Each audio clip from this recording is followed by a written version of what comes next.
River और flood plains. अब हम पढ़ेंगे रिवर प्लेन्स के बारे में। उनको फ्लड प्लेन्स भी कहा जाता है क्योंकि ये सैलाब के बाद जो मिट्टी रह जाती है पीछे, पानी तो गुजर जाता है, फिर कुछ अरसे बाद देखें तो वहाँ पर छोटी छोटी स्ट्रीम्स रह जाती हैं दरिया में। जैसे दरियाए रावी के अंदर नॉर्मल रूटीन में इतना पानी नहीं होता जितना कि बारिशों के सीज़न में होता है। जैसे कि आजकल पीछे इंडिया ने पानी छोड़ा तो वो बहुत ज़्यादा फ्लडिंग अलर्ट्स जारी हो गए हैं। नहीं तो नॉर्मल डेज में जो भी रावी रिवर से गुजरा होगा उसको पता होगा कि वहाँ पर तो लोगों ने फसलें उगा ली थी और बहुत थोड़ा पानी था। तो वहाँ जो बकाया जगह बनती है दरिया के अंदर वो वही फ्लड प्लेन्स हैं, जो कि मिट्टी आती है पहाड़ों पे से पीछे से बह के, और सैलाब गुजरने के बाद जब पानी कम हो जाता है तो वो मिट्टी नुमादार हो जाती है दरिया से बाहर। और ये ना सिर्फ दरिया में पानी कम होने के बाद नज़र आती है, बल्कि ये दरिया के दोनों किनारों के ऊपर भी, दोनों बैंक्स रिवर के जो होते हैं उन पर भी ये इकट्ठी हो जाती है। और वहाँ से लोग इसको अपनी ट्रॉलीज़ में डाल डाल कर अपने खेतों तक लेकर जाते हैं और वो बिकती भी है। और जो नर्सरीज़ वगैरह वहाँ पर भी ये दरियाई मिट्टी बिकती है क्योंकि ये बहुत ज़्यादा मिनरल से भरी हुई होती है। अब वो यही आपको बताना चाह रहे हैं कि when the river is flooded and the material in the river is deposited and accumulated on its sides। accumulated क्या है? जमा हो जाना। जैसा कि आपको ये पिक्चर में नज़र भी आ रहा है, the Indus valley plain in Pakistan is a flat land formed by the deposits of the sediments over many centuries। अब बड़ी सेंचुरीज लगी हैं, कई सौ साल लगे हैं जो हमारा इंडस वैली बनी है वो ऐसे ही नहीं बन गई है। हमारा जो मैदानी इलाका इंडस का बना है वो इन्हीं दरियाओं में बार बार फ्लड आने से ये लैंड फॉर्म हुई है और ये फ्लैट लैंड फॉर्म है। इसी वजह से ये इलाका काफ़ी सरसब्ज और काफ़ी हरा भरा है। और बहुत से साल लगे हैं, बहुत 100 साल लगे हैं, सेंचुरीज लगी हैं इसको इस तरह फॉर्म होने में। Most of the plains lie in the region of Punjab. और इनके यही इलाके, इंडस वैली के ज़्यादातर प्लेन्स जो है पंजाब रीजन के अंदर है और हमारा पंजाब रीजन इसी वजह से एग्रीकल्चर में सबसे आगे है। This plain is formed by the Indus river and its tributaries. अब ये प्लेन्स किस तरह बने? डायरेक्टली इंडस रिवर से भी, और इंडस रिवर से जो छोटे आगे नहरें निकलती हैं या दरिया छोटे छोटे निकलते हैं या छोटी छोटी स्ट्रीम्स निकलती हैं वो इसकी ट्रिब्यूटरीज हैं, यानी इसकी ये शाखें हैं, ब्रांचेस हैं इस रिवर की। यानी एक मेन रिवर बह रहा है वो तो बहुत ज़्यादा एलोअल सॉइल लेके आएगा और फ्लडिंग करेगा और ज़्यादा मिट्टी लेकर आएगा, डिपॉजिट करेगा, वो लैंड फॉर्म बनाएगा। लेकिन इस रिवर से जो आगे छोटी छोटी नदियाँ लोगों ने और कुदरती तौर पर जो आगे इसकी शाखें निकली हुई हैं या ब्रांचेस निकली हुई हैं वो भी सबब बनी है इन प्लेन्स को फॉर्म करने का। अब आगे हम पढ़ लेते हैं lava plains. When lava flows on to the surface of the earth and form several layers lava plain is formed. और वो जब लावा निकलता है, फ्लो करता है, इरप्शन होती है वॉल्केनिक, तो वो लावा निकलते निकलते निकलते एक नहर की शक्ल में बाहर बहना शुरू हो जाता है, एक दरिया की तरह, छोटे दरिया की तरह। और फिर वो पीछे से आता जाता, आगे ठंडा होता जाता, ऊपर लेयर्स बनती जाती हैं। पीछे से फिर गर्म लावा होता है, एक और लेयर बन जाती है, और गर्म लावा आता है, एक और लेयर बन जाती है। यानी 100 ईयर्स के अंदर अगर 2-3 दफ़ा लावा इरप्ट हुआ है वॉल्केनो से तो फिर क्या होगा कि वो लेयर्स उतनी ही फॉर्म होंगी। जैसे कि अब आपको पिक्चर में नज़र आ रहा है ये आइसलैंड का इलाका है जहाँ पर ये लावा की जो है ना आपको फॉर्मेशन नज़र आ रही है, इसको लावा प्लेन्स कहते हैं। कि जब लावा ठंडा होता है तो वो कुछ इस तरह की ज़मीन नज़र आती है, मैदानी इलाका इस तरह का नज़र आता है। The lava plains are usually darker than the surrounding land.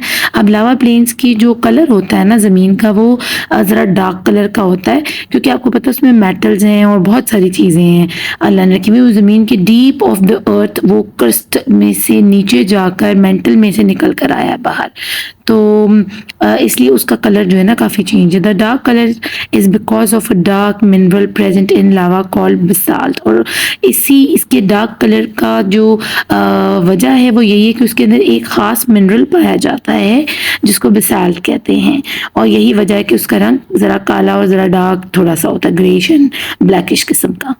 और ये भी एक बेसाल्ट रॉक है जो आपको नज़र आ रही है क्योंकि लावा जो है ना आके अगर समंदर पास है तो वहीं जाकर गिरता है, तो जब वो गिर कर ठंडा होता है एक जगह डिपॉजिट हो जाता है तो आपको देखें ये बेसाल्ट रॉक नज़र आ रही है, इसलिए इसका कलर भी ज़रा ब्लैकिश है और डार्क है। तो जो आइसलैंड वाली आपने प्लेन देखा था वहाँ भी इसका कलर सेम ही था। तो ये एक ख़ास मिनरल है, अल्लाह ने डीप इन द अर्थ इसको रखा हुआ है। अब बारी आ जाती है कोस्टल प्लेन्स की। Coastal plain is a low lying flat piece of land found next to the ocean and it can be formed in two ways. अब कोस्टल प्लेन क्या होता है, जो भी समंदर के आसपास की ज़मीनें होती है, जो बीच से आगे स्टार्ट होती है, जहाँ लोग रिहाइश भी इख्तियार करते हैं। अभी मैं आपको ये पिक्चर नज़र आ रही है, जैसे ये इलाका है, आपको समंदर भी साइड में नज़र आ रहा है। तो ये दो तरीके से बन सकती है। A coastal plain could be a flat piece of land below sea level, या तो ये सी लेवल के बिल्कुल नीचे आपको कोस्टल प्लेन नज़र आएगा, जैसे कि गल्फ वगैरह में नज़र आता है। अगर आप दुबई का देखें तो वो इतना क्लीन पानी होता है, उसके नीचे आपको पूरी ज़मीन नज़र आ रही होती है। या आपको when the sea level falls the land is exposed creating a coastal plain. और जब पानी का जो लेवल है वो फॉल करता है, कुछ कुछ ऐसे दिन होते हैं जैसे जून जुलाई का महीना, तो कराची में भी समंदर का पानी जो है ना वो ऊंचा हो जाता है, और जैसे सर्दियाँ आती हैं तो वो पानी वापस समंदरों में हो जाता है। ऐसा क्यों होता है? क्योंकि जैसे ही गर्मी आती है पानी एक्सपैंड करना शुरू कर देता है और वेव ज़्यादा उठती हैं, तो इस वजह से इन मौसमों में कुछ बारिशें बहुत ज़्यादा होती हैं, फ्लडिंग बहुत ज़्यादा होती है, तो सारे जितने भी पानी के ज़रिए हैं ना वो सारे जाके आखिर में समंदर में ही गिरते हैं, चाहे वो दरिया हैं, वो स्ट्रीम्स हैं, वो फ्लड का पानी है, कुछ भी है वो, और ग्लेशियर्स जब मेल्ट होते हैं वो सब कुछ जाके समंदर में ही गिरता है इन्हीं दिनों में, गर्मियों में। और बारिशें भी वैसे बहुत ज़्यादा होती हैं, तो इससे सी लेवल इंक्रीज कर जाता है, और जब भी वो फॉल करता है तो इसके नीचे की ज़मीन दोबारा से एक्सपोज हो जाती है, बाहर आ जाती है समंदर से। असल में वो ज़मीन होती वहीं पर ही है, बस सी लेवल घटने या बढ़ने से वो गायब या नज़र आना शुरू होती है, और उसको हम कोस्टल प्लेन कहते हैं। Coastal plain can also be formed when a river carries material to the ocean.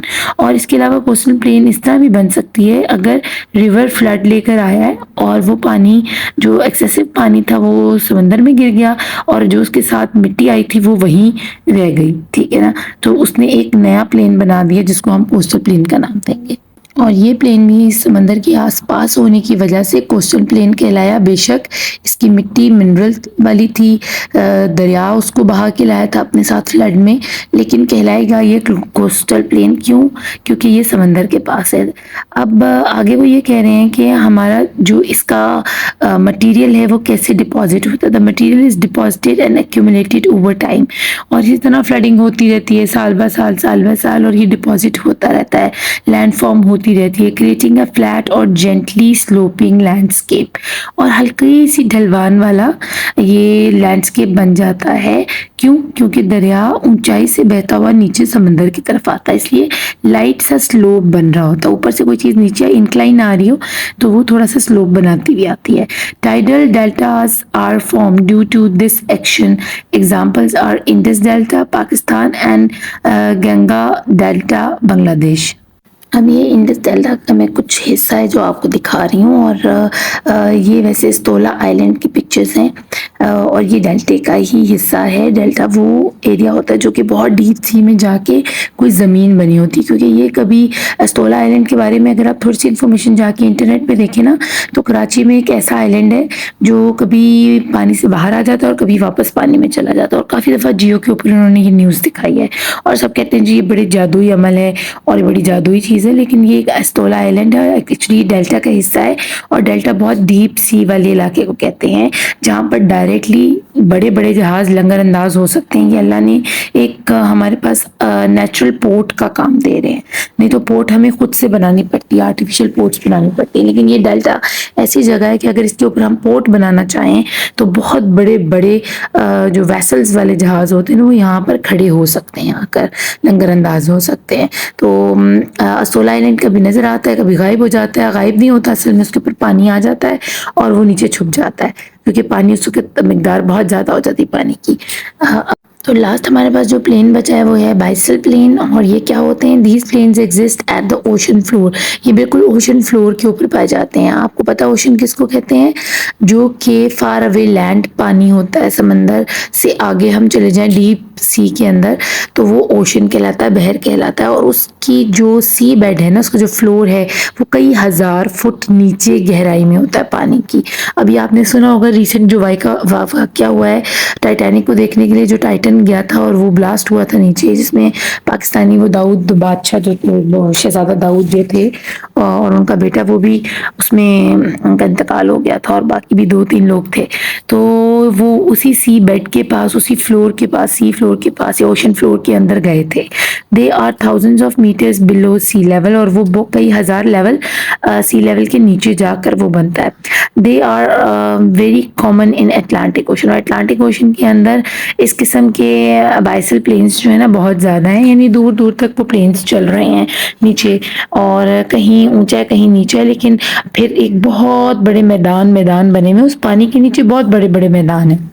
जैसे कि मैंने आपको ये पिक्चर्स इसमें दिखा दी और अच्छे से आपको इसके बारे में, मुझे उम्मीद है कि आपको ये मेरा लेक्चर बहुत अच्छे से समझ आया होगा। मुझे ये समझ नहीं आया कि इन्होंने अपडेटेड एडिशन में जो बुक्स हमें पब्लिश करके दी हैं, उनको कम से कम ये सोचना चाहिए था कि आप एक छोटी-छोटी पिक्चर इसके साथ ज़रूर डालते ताकि बच्चों का कॉन्सेप्ट क्लियर होता। तो चलें, उसकी कमी मैंने पूरी कर दी है। उम्मीद है मेरी इस मेहनत को आप ज़रूर सपोर्ट भी करोगे और एप्रिशिएट भी करोगे। अपना खूब ख्याल रखना। Thank you for watching. अल्लाह निगहबान।